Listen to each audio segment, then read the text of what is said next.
Extremely powerful and also versatile screen recorder, and you could use it to stream to services like Twitch, YouTube, and also Facebook. In fact, I use it to record all of my videos on this channel. Best of all, it's entirely free and it's also open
source.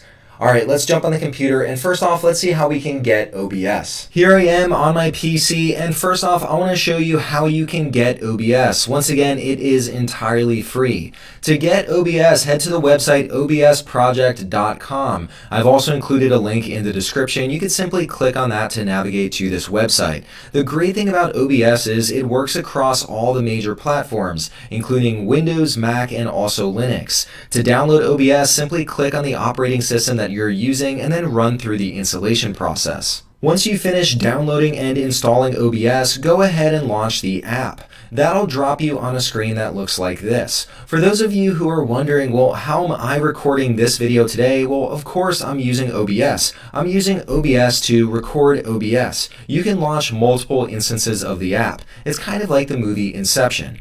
Now, right now, we simply have a black screen. How do we get started? By far, the easiest way to get going with OBS is to go up to the top menus, click on Tools, and then let's click on the Auto Configuration Wizard. This opens up the Auto Configuration Wizard, and here we have a choice to make. You need to decide what exactly you want to use OBS for. You can use it for streaming, for screen recording, or you could use it as a virtual camera. With the streaming option, if you select this, it's going to go through and have you select the service provider. So whether you're using Twitch, YouTube, Facebook, and then it'll also help you identify the best bitrate. With screen recording, well, just like the name implies, you'll be able to record your screen and then you'll have a video file on your computer that you can go and edit, or you could send it to others. Lastly, there's another option for using a virtual camera. What is a virtual camera? Well, in a moment, we're going to compose a scene using OBS. With a virtual camera, you can send that scene to different video conferencing software, whether it's Microsoft Teams, Zoom, or Google Meet, or any other services. You can use a virtual camera.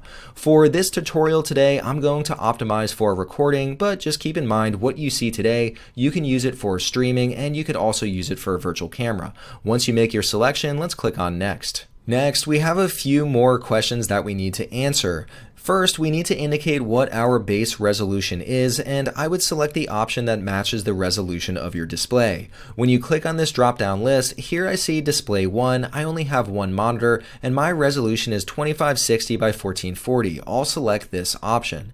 Next, there's a question about the frames per second that we would like to use, and we have several different options here. We could go with 30 frames per second or 60 frames per second, or we could do either one but prefer either higher frames or lower frames.